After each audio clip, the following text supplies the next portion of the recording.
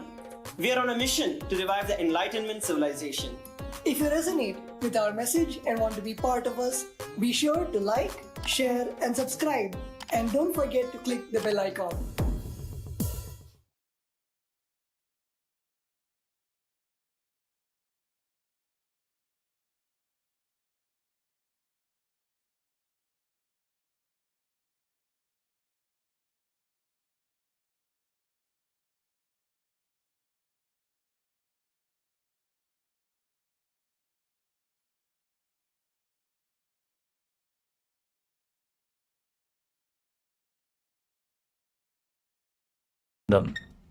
And welcome to the first session of today's Paramashivoham, which is Nithyananda Yoga. Everyone, please settle down on your mats and sit in a cross-legged position with your head, neck, and spine in a straight line. Hands in Namaskara Mudra as we open the session with the Sadguru Vandanam. Nithyanandam Paramasukadam Kevalam Jnanamurtim Dvandvatitam Gaganasadusham Tattvamasyaadilaksham Ekam Nityam Vimalamachalam Sarvadhi Sakshibhutam Bhavaditam Trigunarahitam Sadgurum Tam Namami. Next, we are going to chant the Shiva Mula mantra, Om Ham Haum Shivaya Namaha, 11 times. Please follow along internally. Om Ham Haum Shivaya Namaha. Om Ham Haum Shivaya Namaha. Om Ham Haum Shivaya Namaha. Om Ham Haum Shivaya Namaha. Om Ham Haum Shivaya Namaha. Om Ham Haum Shivaya Namaha. Om Ham Haum Shivaya Namaha. Om Ham Haum Shivaya Namaha. Om Ham Haum Shivaya Namaha. Om Ham Haum Shivaya Namaha. Om Ham Haum Shivaya Namaha. Next, we are going to perform the Tattvachamanam, the ritualistic cleansing. Make sure you have your Panchapancham and Udani ready, a cup with a spoon with some water. As you keep your right hand in the Gokarana Mudra in the shape of a cow's ear, take one Udani of water and pour it into your right palm. Each time the word Swadha is chanted, sip the water from the bottom of your palm for a total of 3 times. Om Atmatattvam Shodhayami Swadha. Om Vidyatattvam Shodhayami Swadha. Om Shivatattvam Shodhayami Swadha. Now wash your right hand with the water from the Panchapatam and wipe your lips twice with the bottom of your right thumb as we chant. Om Ham Hridayaya Namaha. Wash your hand again. With index, middle and ring finger joined together, touch above and below your lips. Then wash your hand again. With index finger and thumb together, touch your right and then your left nostril. With your ring and thumb together, touch your right eye, your left eye, your right ear, and your left ear. Wash your hand again. With your little finger and thumb, touch your navel, your right chest, and your left chest. Join all the tips of the fingers together, touch the crown of your head, the right shoulder, the left shoulder, and your heart center. Wash your hand once more. Place your right hand over the left. Place the clasped hands on the right thigh and set your sankalpa, your conscious resolution, what you want to manifest in today's ritual of Nithyananda Yoga as we chant the sankalpa mantra. Om Mamopata Samasta Duridakshayadvara Bhagavat Shri Nithyananda Paramashiva Prityartham Shri Nithyanandeshwari Paramashiva Shakti Sameta Shri Nithyanandeshwara Paramashiva Prityartham Cha Adya Purvokta Evam Guna Visheshena Vishisthayam Asyam Shubhadithau Purna Arogya Yukta Dridagatra Yogika Sharira Siddhyartham Paramashiva Shakti Avishkaranatham Nithyananda Yoga Abhyasam Karishyem. Wash your right hand once more as we chant. Om Mapa Upasprishya. And then place your Panchapatam and Udani aside out of harm's way. Let us get ready for Nithyananda Yoga, which is designed for you to manifest Paramashivoham Paramashivatva, the experience that you are the divine, the ultimate Paramashiva. Prepare your physical body by authentically manifesting the asanas, the physical body postures, aligning your body to Paramashiva. Intensify your prana uptake through pranayama.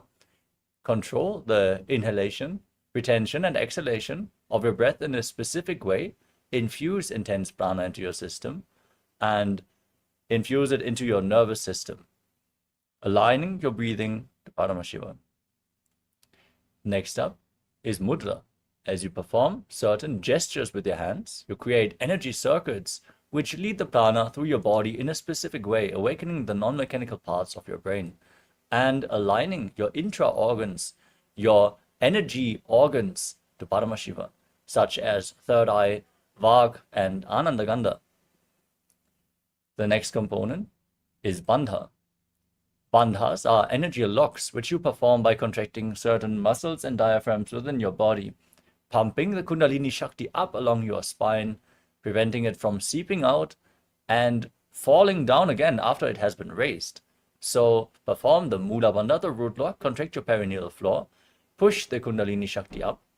The Uddiyana Bandha, the abdominal lock, as you pull your stomach in and up, contracting the muscles above and below your navel, leading the Kundalini Shakti even higher along your spine to the higher energy centers. And finally, the Jalandhara Bandha, as you lock your throat, tuck your chin to the chest, intensely lock your throat from the inside, prevent any Kundalini from falling down again after it has been raised. Performing all the three bandhas in succession or together makes Mahamudra Bandha, which is an intense technique for Kundalini awakening. As you perform the bandhas, you also align your internal organs to Paramashiva, massaging your internal organs, leading to a disease-free, healthy state. Next up is Karana, sacred dance postures, as they have been preserved throughout the temples in India. As you move your limbs, your various different body parts in synchronicity, you align your body movements to the cosmic body movements, and you bring intense awareness in every part of your body, intensifying the prana uptake as you create a subtle breathing flow.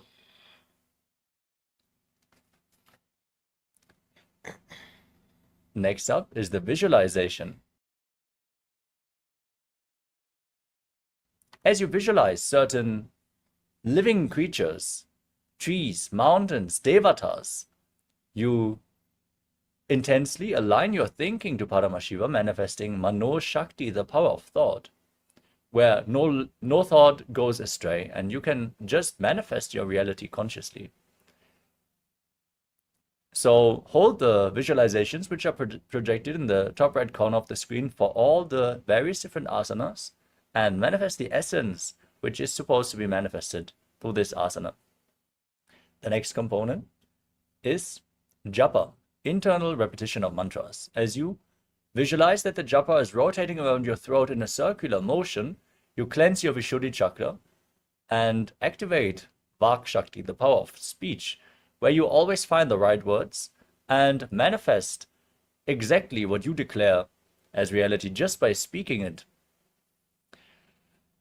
The next component is the external chanting of mantras. Our Acharya here is going to chant the scriptural references for all the asanas, the words of Mahadeva himself, creating the high energy space. As your aura is receptive during the yoga practice, listening to these powerful mantras in Sanskrit infuses intense prana into your system. The next component is weightlifting. The Supreme Pontiff of Hinduism says that weightlifting is a spiritual practice, so build your body and prepare yourself to hold the energy for a much longer time by implementing weights into the asana practice. We are going to point out in which asanas it makes sense to hold weights. So if you want to have a more intense experience and intense Kundalini awakening, just keep some weights at the side of your mat. The next component is mandala. You can see in the background of our acharyas, we are projecting the Shri Yantra, the visual representation of all the gods and goddesses with the triangles, the flower petals, and the circles. It is a reflection of the macrocosmic energies, and if you focus on it intensely but gently, like you would gaze at a rose, all the energies reflect on your being and you manifest them in your life. So be aware of the presence of the sacred Sri Yamcha in the background of our acharyas. The next component is Abharanam, the sacred Rudraksha jewelry, which functions as a spiritual battery, holding onto spiritual energy and slowly giving it off to your body as you keep skin contact. So make sure you wear Rudraksha beads, not only during today's yoga session, but throughout your day as well, especially the Kantamala, the energized Rudraksha bead, which is to be kept at the throat center. Finally, we have Aushadha, the alchemy products, which infuse prana into your system through your skin.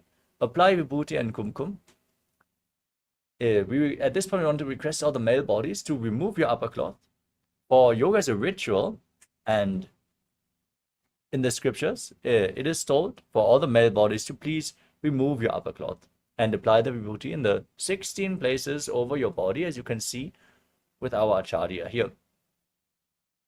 With all the components covered, let us get ready for the first asana of the sequence, which is Sukhasana.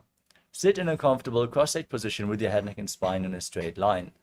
Place your hands on top of the knees in Bindu Mudra, index fingers and thumbs together.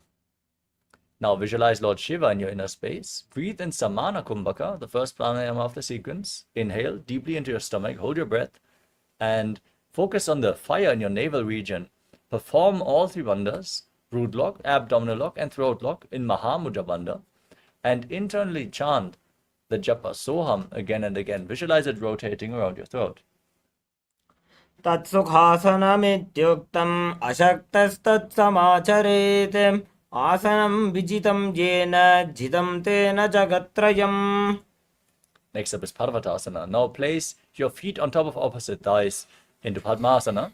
Then join your hands in Anjali Mudra and raise them up above your head. Keep your elbows straight, engage all three bandhas, and gaze forward as you visualize yourself as Mount Kailash. अथ वक्षे महादेव पर्वतासनमङ्गलम् यत्कृत्वा स्थिररूपी स्यात् षट्चक्रादिविलोपनम्. Next up is Halipavasana. Now join the soles of your feet extended away from the body. Hold your hands behind your back in Parasha Mudra. As you lean forward and down, place your forehead on the ground behind your heels. Engage all three bandhas, gaze to your nose, and visualize Swamiji in your inner space. पूर्वविधियाहु मे जानो उभयपगतली सम्पुटठानो. Now extend your arms out in front. Keep leaning forward as you place your forehead on the ground behind the heels. Cup your hands and place them on the ground. Gaze to your nose, engage all three bandhas, and visualize yourself as a snake in Nagi Pavasana. पूर्वविधिपर्यागाने नीचौहौ विकहूनि फणास्यो लगाजी. Next up is Kokilasana. Now stack your knees and ankles and hold on to the big toes in Prana Mudra. Extend your legs forward and up, and then cross your legs into Padmasana as you lean forward and down. Place your elbows on the ground, engage all three bandhas, and visualize yourself as a bird. अथान्यदासनं वक्षे येन सिद्धो भवेन्नरः अकस्माद्वायुसञ्चारं कोकिलाख्यासनेन च. Now stack your knees and ankles in Ardha Padmasana. Hold on to opposite elbows, gaze to the nose, and start rotating your arms in a circular motion. Engage all three bandhas as you visualize Swamiji in your inner space and change the movement every once in a while. गोड़ा बाबा पादकी आशमा हिले सोज दश चरण को वार लौता परिगुल्फ समोज.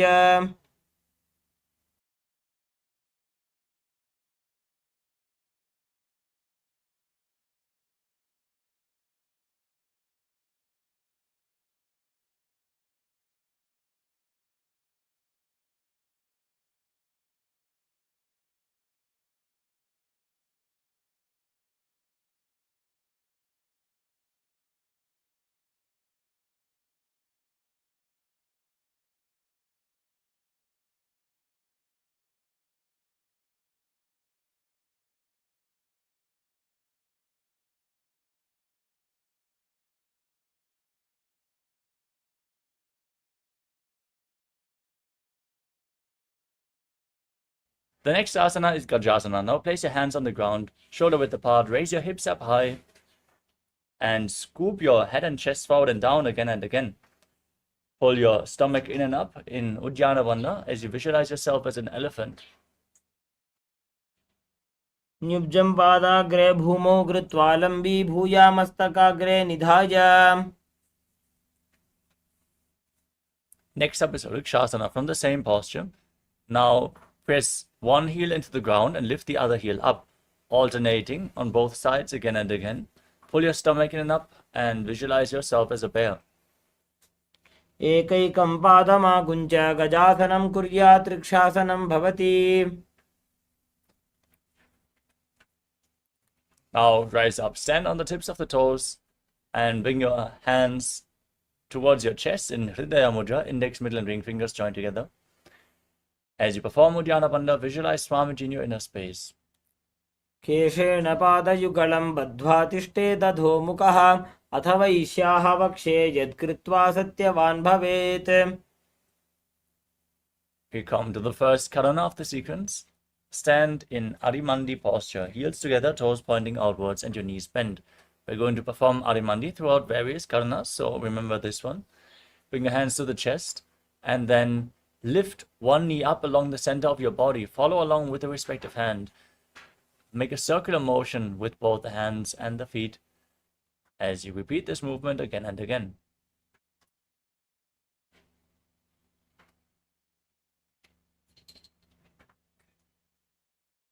Next up is Bala Lingasana. Stand on one leg and pull the other knee towards your chest as you keep your hands in Sarva Shankari Mudra with your fingers interlocked from the outside in.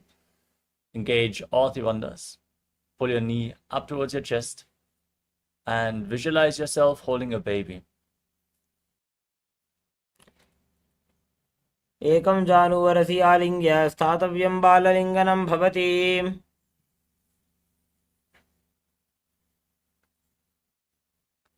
Next up is Parapidanasana. Now bend your knee, pull the foot behind towards your buttocks with both hands. Interlock your fingers in Parashamudra. Engage all Tribandhas and visualize Swamiji in your inner space. स्थित्वैकस्मिन् पादतले कराभ्यां वेष्टयेत् तनुं पृष्ठे संस्थाप्य यत्नेन पादपीडनमासनम्. Now hold the sole of the foot from the inside as you kick the leg back and up. Lean forward, extend the opposite hand forward with the hand in Bindu Mudra, index and thumb together. Visualize yourself as Lord Nataraja in Natarajasana. उत्तानपादं क्रौञ्चं च मरीचिं वीरभद्रकं नटराजं त्रिकोणं च सुप्ताङ्गुष्ठप्रसारणे. Now repeat Bala Lingasana on the other side. Pull the other knee up towards your chest as you engage your Tribandhas and visualize yourself holding a baby. एकं जानुरसि आलिङ्ग्य स्थातव्यं बाललिङ्गनं भवति. Next up is Parapidanasana on the other side. Pull the foot behind towards your buttocks. Stand erect on the mat like a rod. Hold the foot with two hands and visualize Swamiji in your inner space. स्थित्वैकस्मिन् पादतले कराभ्यां वेष्टयेत् तनुं पृष्ठे संस्थाप्य यत्नेन पादपीडनमासनम्. We move on to Natarajasana. Now hold the other foot. Kick the leg back and up as you lean forward with your hand in Bindu Mudra. Visualize yourself performing the cosmic dance as Lord Nataraja. उत्तानपादं क्रौञ्चं च मरीचिं वीरभद्रकं नटराजं त्रिकोणं च सुप्ताङ्गुष्ठप्रसारणे. Next up is Ardha Karana. As you stand in Arimandi, step the right foot behind the left with the toes down. Bring your hands to the chest and swing the right arm back and forth like a pendulum. Gracefully move your fingers one by one and cover your nose with your hand. Uncross your ankles and repeat the movement on the other side.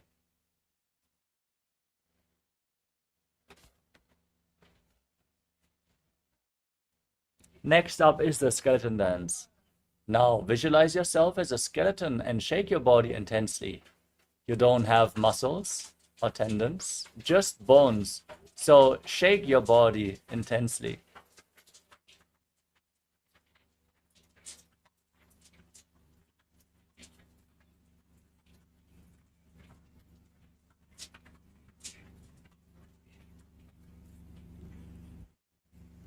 Next up is Karana. Now stand in Adimandi and cross your arms above your head with the palms facing back. Open your arms, turn to one side, return to the center, cross your arms. Repeat the movement on both sides again and again. Follow along with your breath.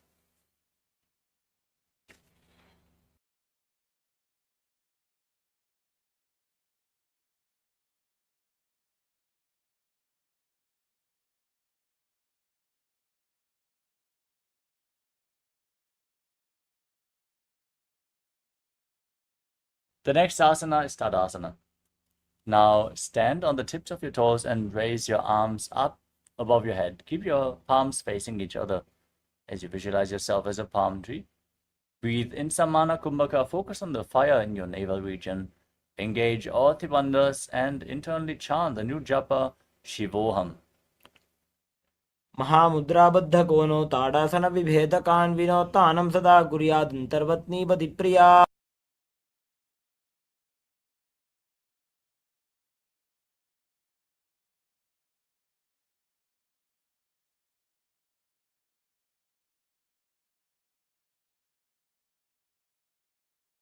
The next asana is Uttanasana. From a standing position, lean forward and down. Place your hands on the mat if you can. Lean as low as you can. Bring your head towards the knees. Engage all Tribandhas. Squeeze your core as you visualize Swamiji in your inner space. महामुद्राबद्ध कोनो ताड़ासन विभेदकान्विनो तानं सदा कुर्यादन्तर्वत्नीपतिप्रिया. Now bring your hands flat on the mat and step your feet back into a plank position. Lock your chin to the chest and rotate your head from side to side in Jalandhara Bandha as you visualize Swamiji in Tarak Shvasana. गजासनवस्थित्वा मस्तकं वारं वारं दक्षिणकुक्षिं सव्यकुक्षिं नजेत् तरक्श्वासनं भवति.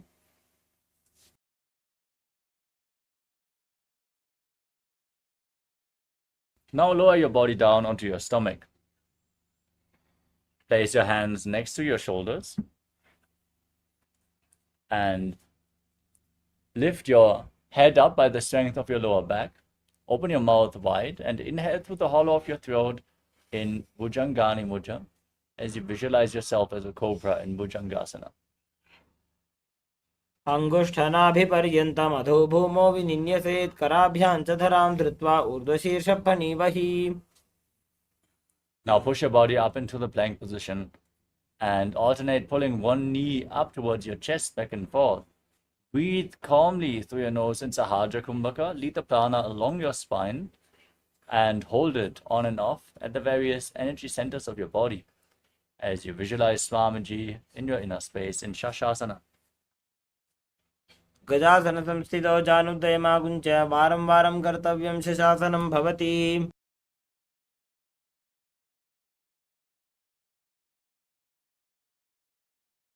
Now step one foot in between the two hands and simultaneously jump the front foot back and bring the other foot forward. Exchange the position of your feet again and again as you visualize yourself as a chariot in Rathasana. गजासनसंस्थितौ एकैकं पादं पुरोमार्गेण भ्रामित्वा कर्तव्यं रथासनं भवति. Now rise up. Step one foot forward and the other foot far back. Keep the back toes facing sideways and bend the front knee at a 90-degree angle as you raise your arms up parallel above your head. Lock your stomach. Pull your stomach in and up in Uddiyana Bandha. Gaze to your third eye and visualize yourself as Lord Veeravata in Veeravatasana. वासिष्ठमथ कौण्डिन्यम् ऊर्ध्वकुक्कुटमेव च अष्टावक्रमथोत्थानं मयूरं सेतुबन्धनम्. Now exchange the position of your feet. Push your hips forward and repeat Veeravatasana on the other side.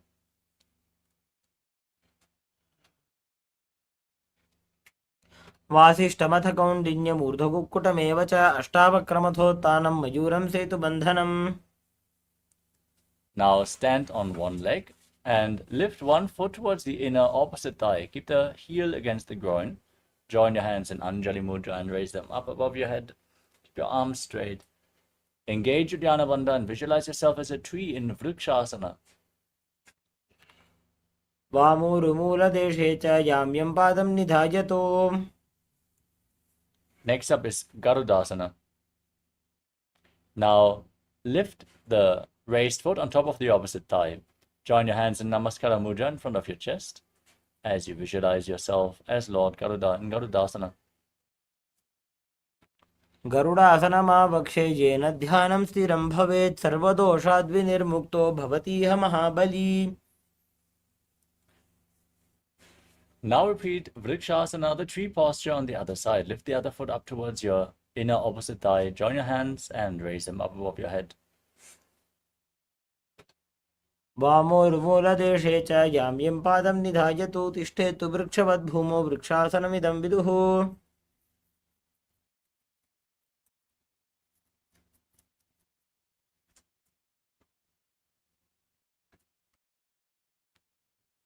The next asana is Garudasana on the other side. Lift the foot on top of the opposite thigh. Join your hands in Namaskara Mudra and visualize yourself as Lord Garuda. गरुडासनमावक्षे येन ध्यानं स्थिरं भवेत् सर्वदोषाद्विनिर्मुक्तो भवतीह महाबली. Next up is Trikonasana. Now step one foot forward and the other foot far back. Keep the back toes facing sideways. Keep your knees straight. Extend your arms parallel to the ground and lean forward and down. Bring your hand to the foot. Raise the other hand up towards the sky as you gaze upwards and visualize yourself as a triangle. उत्तानपादं क्रौञ्चं च मरीचिं वीरभद्रकं नटराजं त्रिकोणं च सुप्ताङ्गुष्ठप्रसारणे. Now exchange the position of your feet. Keep your arms parallel to the ground, lean forward and down. Repeat Trikonasana, the triangle posture, as you gaze upwards. उत्तानपादं क्रौञ्चं च मरीचिं वीरभद्रकं नटराजं त्रिकोणं च सुप्ताङ्गुष्ठप्रसारणे. Next up is Nikuttaka Karana. Now stand in Arimandi posture. Heels together, toes pointing outwards, and the knees bent. Raise one heel off the ground, and place your hands in front of your heart with the palms facing each other. Stomp the raised heel to the ground. Lift the other heel up again and again.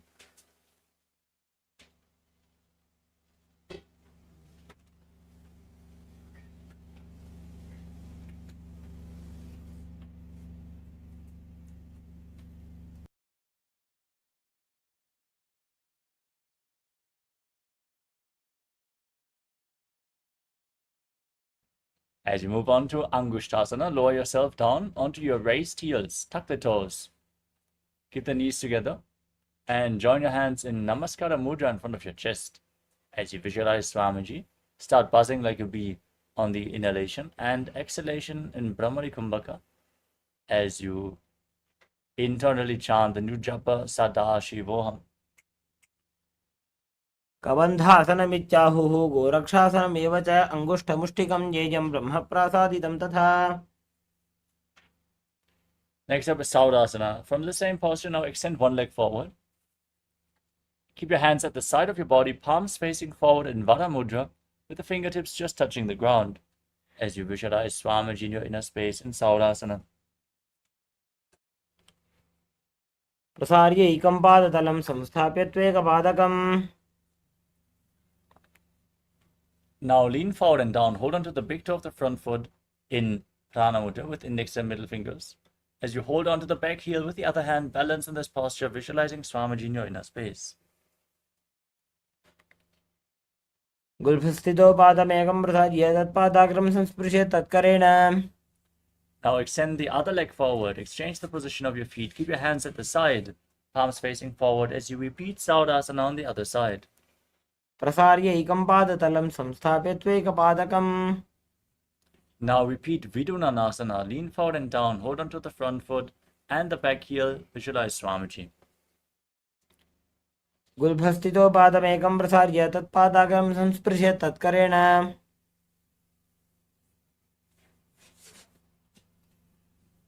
Next up is Brahma Trankushasana. Now step your feet in, sit on raised heels, and separate your knees as you place your hands on top with the palms facing up. Gaze through the gap between the palms. Focus on the space in Shambhavi Mudra. With your eyes opened wide, unblinking. Lock your throat to the chest and visualize Swamiji. Don't forget to Breathe in Brahmari Kumbhaka.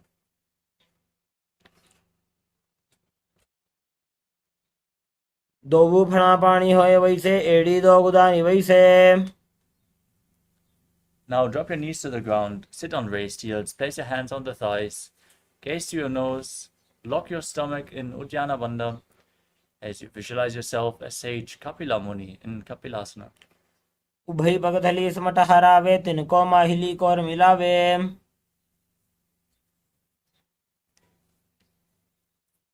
Maintain the same posture but shift your gaze up towards your third eye, your visualization to Swamiji and the Bandha to the Mula Bandha in Bhadragrakasana.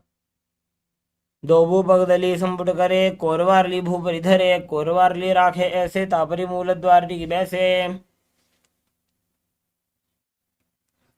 Next up is Suryasana. Now join the soles of the feet, raise your knees off the ground, bring your hands together in Padma Mudra, the lotus mudra, joining your thumbs and little fingers and opening up the palms, resembling a lotus flower. As you raise your arms up above your head, gaze through the gap between the palms and pull your stomach in and up as you visualize Lord Surya in your inner space. एड़ी दो गुदा तरियाणे फना पानी बैठक पुनिठाने गोडा जंग अधर करी रहे आड़े वाम इसी विधि कहे. Next up is Mandukasana.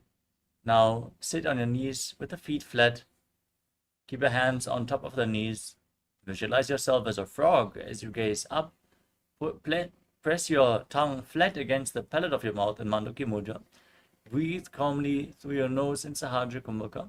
Stop the buzzing as you perform the Mula Bandha. पाद तलौ पृष्ठ देशे अंगुष्ठे द्वे च संस्पृशे जानुयुग्मं पुरस्कृत्य साधयेन् मण्डूकासनम्. Now maintain the same sitting posture. Bring your hands behind your back. Hold on to opposite shoulders with your hands. Bring your elbows close to your head. As you gaze to your third eye, visualize yourself as a frog. Press your tongue up in Manduki Mudra and perform Uddiyana Bandha in Uttana Mandukasana. Mandukasana मध्यस्थं पूर्वराभ्यां धृतं शिरः. Now cross your feet and sit on the heels. As you place your hands flat on the knees, stick your tongue out, gaze to the nose, and exhale forcefully again and again as you visualize yourself as a lion in Simhasana. दक्षिणं सव्यगुल्फेण दक्षिणेन तथेतरं हस्तौश्च चान्वो संस्थाप्य साङ्गुली च प्रसार्य च. Next up is Bhadrasana. Now bring the soles of the feet together, toes pointing back, and keep your knees separated as you cross your arms behind your back. Hold on to the big toes in Prana Mudra. Gaze to your nose, tuck your chin to the chest, and visualize Swamiji in your inner space as you return to buzzing like a bee in Brahmari Kumbhaka. गुल्भौ च वृषणस्याधो व्युत्क्रमेण समाहितः पादाङ्गुष्ठौ कराभ्यां च धृत्वा च पृष्ठदेशतः.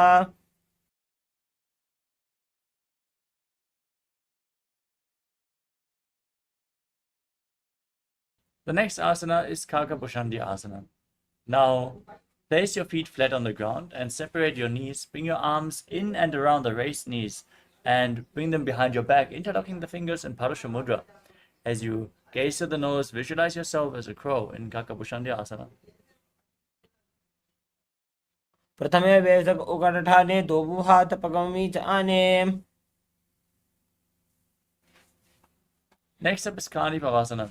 Now place your hands on the ground, shoulder width apart.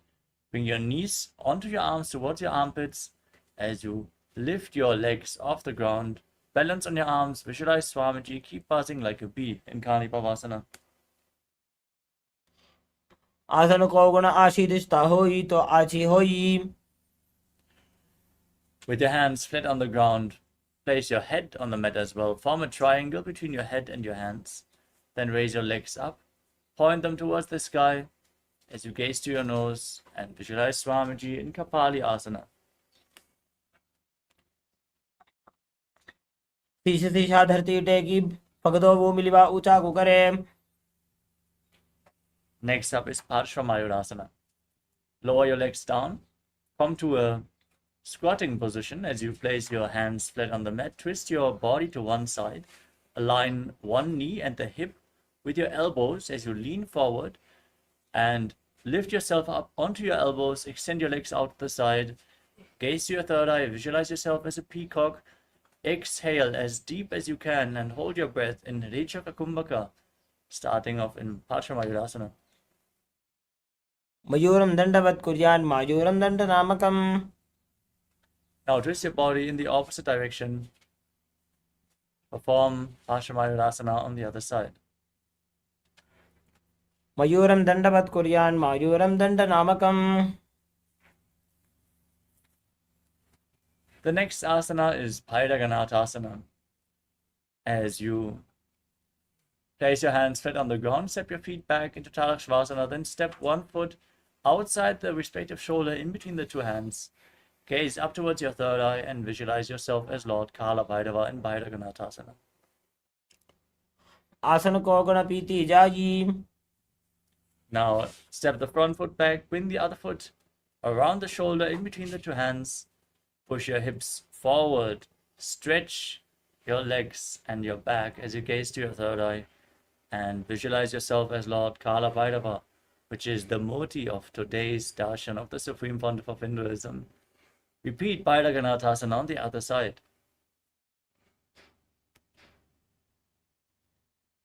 आसन को गुण पीति जाई. Step the foot back, bring your forearms on the ground, raise your hips. Try to bring your feet completely flat on the mat as you gaze to your third eye and visualize Swamiji in Unmukha Pitasana. भून्यस्थौ जानुनी हस्तौ चतुष्पदम वाङ्मुखम् उत्थापिताङ्घ्रियुगलकटिस्थलमभिरुका. Now rise back up onto your hands and rotate your chest. Lift your body up on one arm. Extend the opposite arm up towards the sky. Keep your body straight. Don't slouch down or push your hips too high. Be completely straight. Gaze up along the arm and visualize yourself as Sage Vashishta in Vashishthasana. ऊर्ध्वकुक्कुटवासिष्ठमरीचिहरमध्यकं परिवृत्तिं चोदस्य विविधं धनुरासनम्. Now place the other hand on the mat. Rotate your body. Repeat Vashishthasana on the other side. ऊर्ध्वकुक्कुटवासिष्ठमरीचिहरमध्यकं परिवृत्तिं चोदस्य विविधं धनुरासनम्.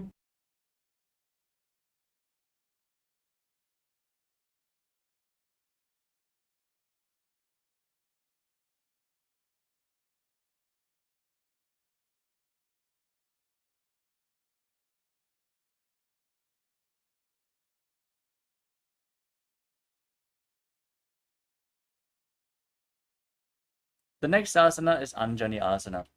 Now sit with your legs extended forward and bring your hands underneath the buttocks with the palms facing upwards. Gaze to your nose. Visualize yourself as Lord Hanuman. Keep breathing in Rechaka Kumbhaka. Lock your throat to the chest and internally chant the new japa Mahasadashivoham in Anjani Asana. दोबू करकी उभय हथेली कोरवारली मैले भेली.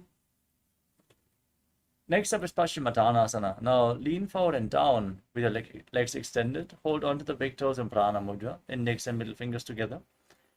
Engage all the bandhas and visualize Swamiji in your inner space. जानु परिललाटन्तु पश्चिमं ताणमुच्यते येन केन प्रकारेण सुखं धार्यं च जायते. Now interlock your fingers around your neck and lean forward and down. Bring your head between the knees and your elbows outside the knees. As you squeeze your core, engage all the bandhas, Mahamudra Bandha, as you visualize Kali in Ugrasana. स्वपाणिभ्यां दृढं धृत्वा जानुपरि शिरोन्यसेत् आसनोऽग्रमिदं प्रोक्तं भवेदनिलदीपनम्. Now step one heel against the perineum. Raise the respective knee. Extend the opposite leg forward as you lean forward and down and interlock your fingers behind your back. As you bring your head to the knee, visualize yourself as Sage Marichi in Marichi Asana. उत्तानपादं क्रौञ्चं च मरीचिं वीरभद्रकं नटराजं त्रिकोणं च सुप्ताङ्गुष्ठप्रसारणे. Now drop the raised knee to the side. Keep the heel against the perineum. Lean forward and down. Hold onto the front foot as in Paschimottanasana. As you exhale, gaze to the nose. Visualize Swamiji and perform Mahamudra Bandha in Mahamudrasana. महामुद्रां प्रवक्ष्यामि तन्त्रेऽस्मिन् मम वल्लभे यां प्राप्य सिद्धा सिद्धिं च कपिलाद्याः पुरा गताः. Now exchange the position of your feet. Raise the other knee as you bring your arms around the leg. Interlock your fingers behind. Bring your head to the knee. In Marichi Asana on the other side. उत्तानपादं क्रौञ्चं च मरीचिं वीरभद्रकं नटराजं त्रिकोणं च सुप्ताङ्गुष्ठप्रसारणे. Now drop the knee down. Hold on to the front foot as you engage all the wonders. Gaze to the nose. Visualize Swamiji. Repeat Mahamudrasana on the other side. महामुद्रां प्रवक्ष्यामि तन्त्रेऽस्मिन् मम वल्लभे यां प्राप्य सिद्धा सिद्धिं च कपिलाद्याः पुरा गताः. Now join the soles of the feet together with their heels against the perineum. Hold onto your feet. Push your knees down to the mat as low as you can as you gaze up towards your third eye and visualize Swamiji in Bhadrasana too. गुल्भौ च वृषणस्यादः सीवन्त्याः पार्श्वयोः क्षिपेत्. Next up is Dvalipavasana. Now extend your feet away from the body. Keep your hands on top of the knees. Soles of the feet together. Gaze to your nose. Lock your chin to the chest and visualize Swamiji in Dvalipavasana. पूर्व चरपट जोग कख्यो सोजी वाही विधि जोगी जे सोजी जामे एड़ी भिन्न जराशे अंगुल 8 अंतरो राशे. Now bring your feet back in towards your perineum. Hold on to the soles of the feet as you gaze to your nose and visualize the Yoni Mandala, the visual representation of Devi Paramashiva Shakti. Lean forward and down. Bring your chin to the toes in Joni Asana. दोबू पगतली संपुट करे एड़ी मेड़ के ढिंग धरे. Next up is Midaki Pavasana. Now extend your feet away from the body. Keep the toes together and the heels. Bring the heels together and the toes separated. Extend your arms out to the side and lean forward and down. Place your forehead on the ground behind your heels as you gaze to your nose in Midaki Pavasana. पूर्व विधि परिपकथली संपुट शोल एड़ी मिली राशे. Now bring your toes together and your heels apart. The feet close towards your perineum. Bring your arms underneath the shins, elbows on the ground, palms facing up, and place your chin on the ground in front of your feet. Bring your toes towards your throat as you visualize Lord Surya in your inner space in Siddha Samadhi Asana. दोबू पगतली संपुट करे 16 मेढ़ आगा में धरे अंगुल 8 अंतरो राशे एड़ी को ऐसे विधि दाशे. Next up is Chinaki Pavasana. Keep the feet close to your perineum. Hold your feet and separate your toes, opening up the feet like a book as you press your elbows on your thighs. Gaze to your nose and visualize Swamiji in Chinaki Pavasana. दो बगा की एड़ी धरती मगिवा मेढ़ लगावे पगथली माहिली core अंगूठा की सदी सूदी जोड़े. Next up is Charapata Chokasana. Bring your feet flat together and place your hands on top of the knees, pushing the knees down to the ground as you gaze to your third eye. Visualize Swamiji in your inner space. दोबू पगतली संपुट धारे आगा ने करे जा रे पसारे. The next asana is Bhairavasana. Now, with the soles of the feet joined together, raise your heels up, bring the toes down. You can use the support of your hands to get into this asana. Then push your knees to the mat. Place your hands on the knees in Bindu Mudra. Gaze to your third eye. Pull your stomach in and up and visualize yourself as Lord Kala Bhairava in Bhairavasana. गुल्भौ संपीड्य जान्योन्यं युत्क्रमेणोत्थितं शनैः जान्वोः पार्श्वगतौ हस्तौ दण्डवद्भैरवासनम्. The next asana is Samanasana. Now keep one heel against the perineum and lift the other foot against your chest with both hands. Bring the sole of the foot against your chest as you gaze to your third eye. Lock your perineum in Mula Bandha. Hold your breath and visualize Swamiji in Samanasana. समानासनमावक्षे सिद्धमन्त्रादिसाधनात्. Next up is Apanasana. Now raise one leg over top of your shoulder and extend the opposite leg forward. Keep your hands at the side for balance as you gaze to your third eye and visualize Swamiji. केवलं पादमेकं च स्कन्धे चारोप्य यत्नतः.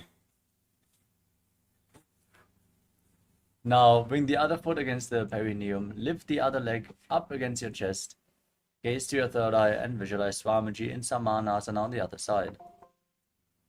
समानासनमावक्षे सिद्धमन्त्रादिसाधनात्. Now repeat Apanasana, lift the other foot over top of your shoulder, extend the opposite leg forward, gaze to your third eye and visualize Swamiji. केवलं पादमेकं च स्कन्धे चारोप्य यत्नतः.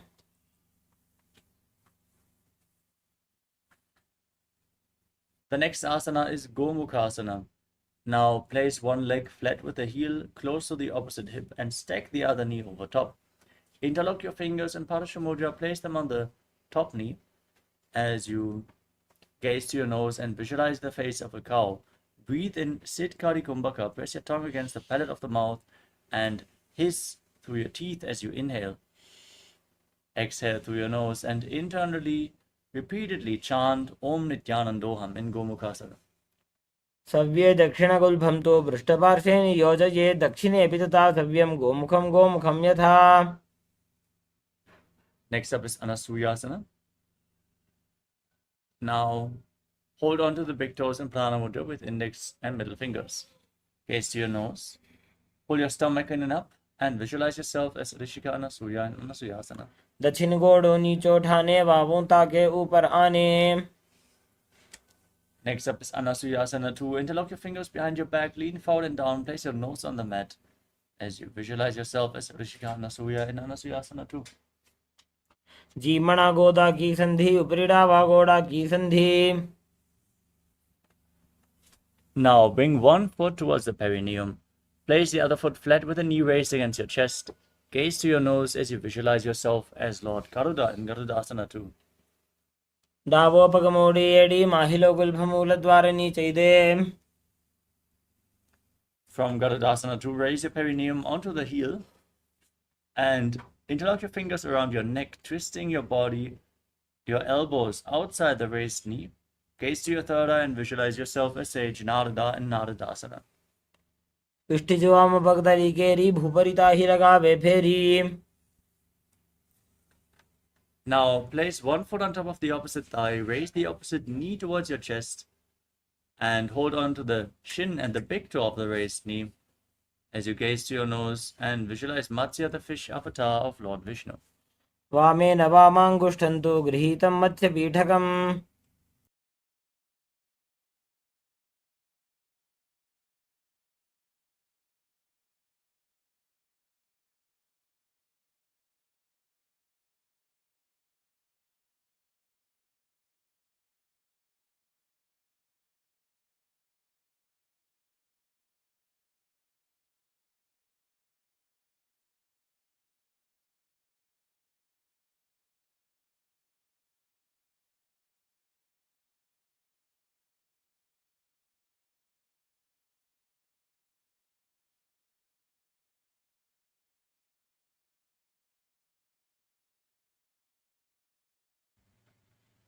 Now repeat Gomukhasana on the other side. Stack your knees again with the other knee on top this time. Gaze to your nose and visualize the face of a cow. सव्ये दक्षिणगुल्भं तु पृष्ठपार्श्वे नियोजये दक्षिणेऽपि तथा सव्यं गोमुखं गोमुखं यथा.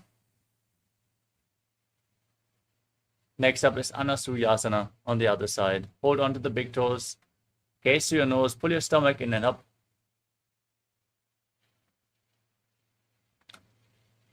दक्षिण गोड़ों नीचे उठाने बाबों ताके ऊपर आने. Now interlock your fingers behind your back and lean forward and down. Place your nose to the ground as you fix your gaze to the nose in Anasuyasana 2. जीमणा गोदा की संधि उपरिड़ा वा गोड़ा की संधि. Now repeat Garudasana 2. Bring the other heel towards the perineum, opposite knee raised. Hands on the knees, gaze to the nose. Visualize yourself as Lord Garuda with big wings on your back. डाबोपगमोडी एडी माहिलो गुल्भमूलद्वारनी चैदे.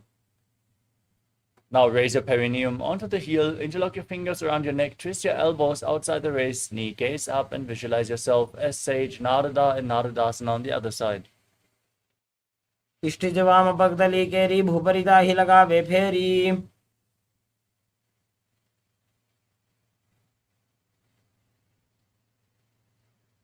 Now place the other foot on top of the opposite thigh, the opposite knee raised, hold onto the opposite shin and big toe. As you gaze to your nose and visualize Matsya, the fish avatar of Lord Vishnu in Matsya Pitakasana. वामेन वामाङ्गुष्ठन्तु गृहीतं मत्स्यपीठकं योनि वामेन सम्पीड्य मेढ्रादुपरि दक्षिणम्. The next asana is Matsyendrasana. Extend your legs and then place one foot on top of the opposite thigh. Lift the other knee, twist the opposite elbow around the raised knee, bring the hand to the neck. As you place the other hand on the ground behind you, gaze up towards your third eye and visualize Sage Matsyendranath, master of Hatha Yoga. उदरं पश्चिमाभासं कृत्वा तिष्ठति यत्नतः. Next up is Kubhasana. Now extend your front arm to the foot, hold onto the big toe in Prana Mudra, index and middle fingers together. As you hold your little and ring finger with your thumb, place the other hand on the respective ear, gaze back and up towards your third eye and visualize yourself as a camel in Kubhasana. आसन को गुण झोलो जाए. Next up is Matsyendrasana 2. Now keep holding onto the front foot, place the hand on the ground behind you, twist and gaze up towards your third eye as you visualize Sage Matsyendranath. मत्स्येन्द्रपीठं जठर प्रदीप्तिं Prachanda रुक्मण्डल खण्डनास्त्रम्. Now extend your legs, place the other foot onto the opposite thigh, twist your body around the raised knee, hand by the neck, the other hand on the ground behind you as you visualize Sage Matsyendranath in Matsyendrasana on the other side. उदरं पश्चिमाभासं कृत्वा तिष्ठति यत्ततः. Now repeat Kubhasana. Extend the front arm to the foot and hold the back ear with the other hand. Gaze to your third eye and visualize yourself as a camel.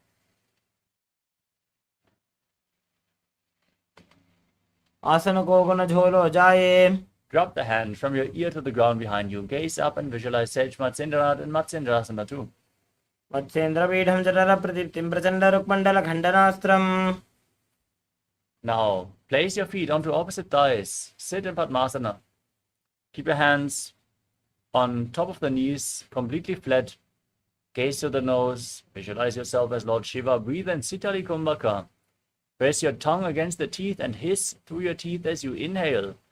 Perform Orthi Bandha's Mahamudra Bandha and internally chant Om Nithyananda Mahasadaशिवोहम.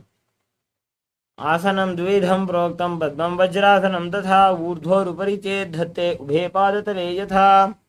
In Padmasana 2, cross your arms and hold onto the big toes in Prana Mudra.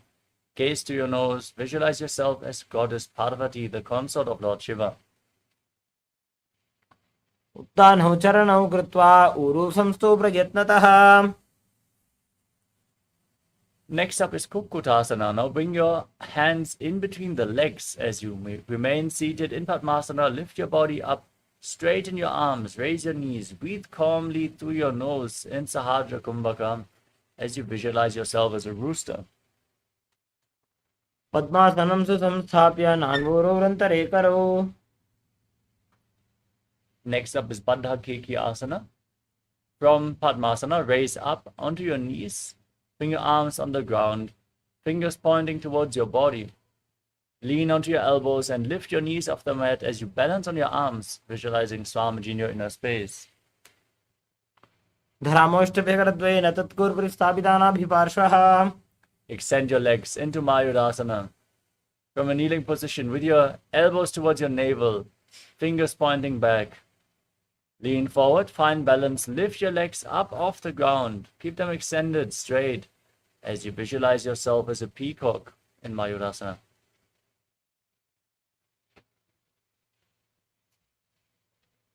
अथ वक्षे Mahadev मयूरासनमुत्तमम्. Now lay down on your stomach and interlock your fingers around your neck. Place your forehead on the ground and Visualize yourself as a crocodile as you turn your feet outwards, point the toes to the side, breathe through your nose in Makarasana, the crocodile posture. अध्यासशेते हृदयं निधाय भूमौ च पादौ च प्रसार्यमानो. Next up is Shalabhasana. Now place your hands next to your shoulders and raise your legs off the mat.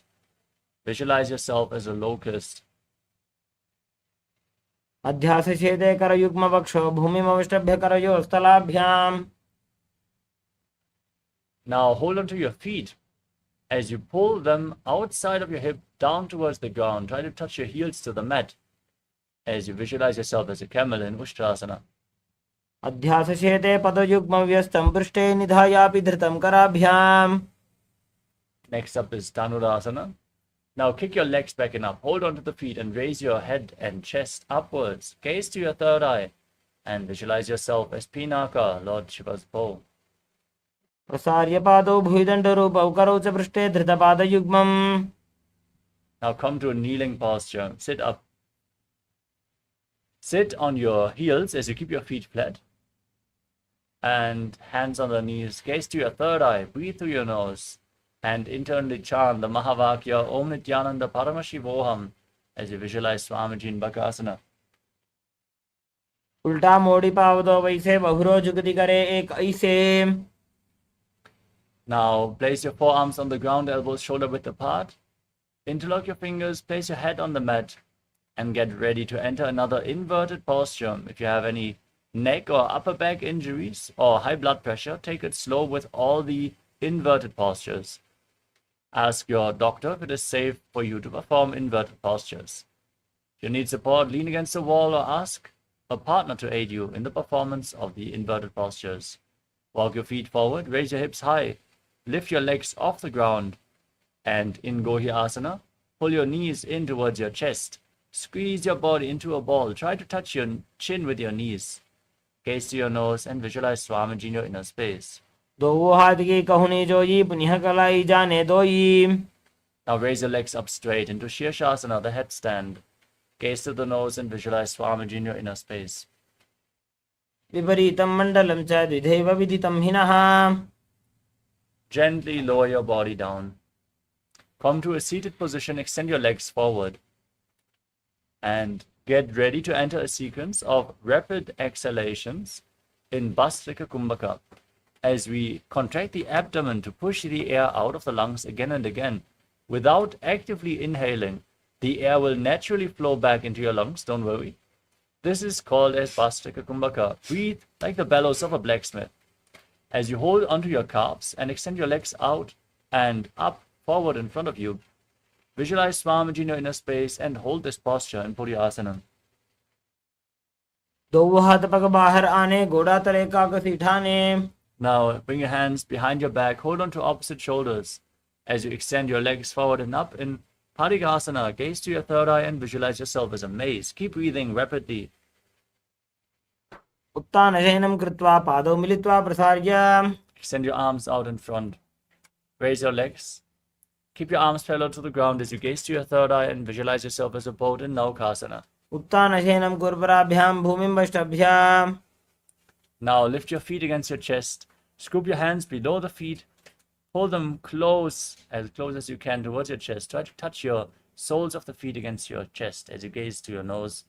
Breathe rapidly still in Bhastrika Kumbhaka as you visualize yourself as Lord Rudra in Rudrasana. उत्तानशयनं कुर्पराभ्यां भूमिं वष्टभ्याम्. Relax. Breathe calmly. Lay on your back. Place your feet flat. And push your hips up from the ground as you keep your palms on the ground just behind your heels. Gaze to the nose and lock your throat as you breathe in Mudra Kumbhaka. Push the prana upwards against your throat lock. Feel the resistance of your throat as you visualize Swamiji in Unmukha Pitasana too. ऊर्ध्वे च जानूनि कृत्वा शवित्वोर्ध्वमुखं तथा उत्थाप्य हस्तौ तिष्ठेतु पीठ उन्मुखनामके. Now lay down flat on your back. Keep your arms at the side of your hips, palms facing up completely. unclutch from any movements of your body and mind. If you feel the urge to move your body, just unclutch from it. Don't move your body.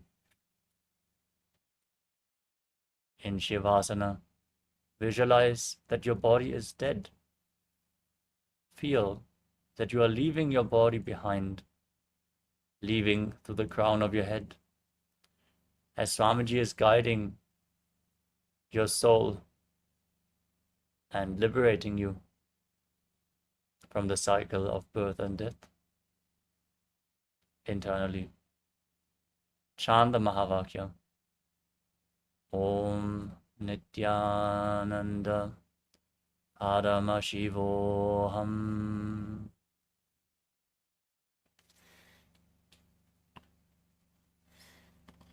उत्तानं शववद्भूमौ शयनं तु शवासनं श्रान्तिहरं चित्तविश्रान्तिकारकम्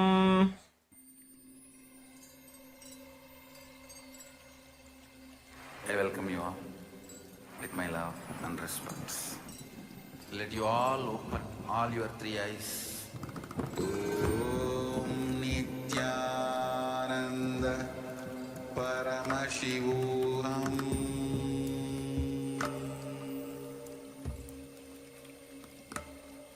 Om Nithyananda Paramashivoham Paramashivoham Om Nithyananda Paramashivoham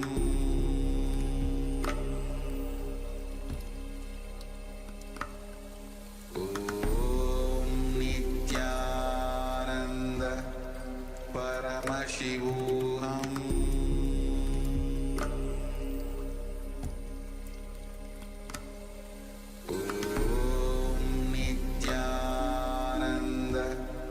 Paramashivoham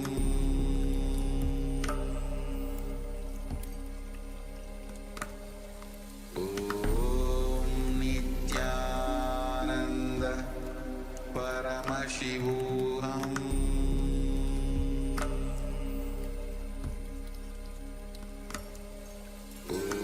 Om Nithyananda Paramashivoham Paramashivoham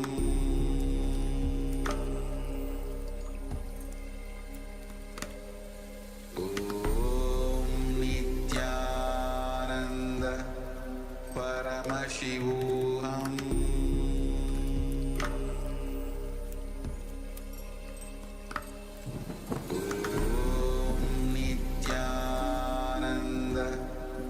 Paramashivoham Om Nithyananda Paramashivoham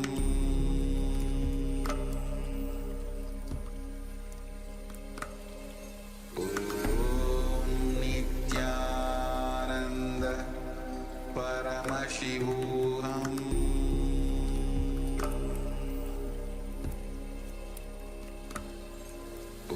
Om Nithyananda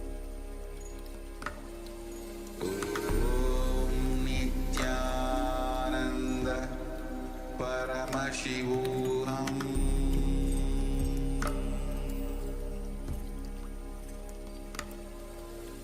Om Nithyananda Paramashivoham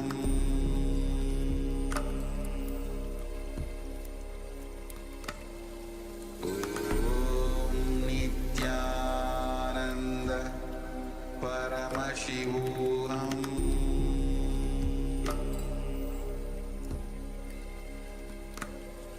Om Nithyananda Paramashivoham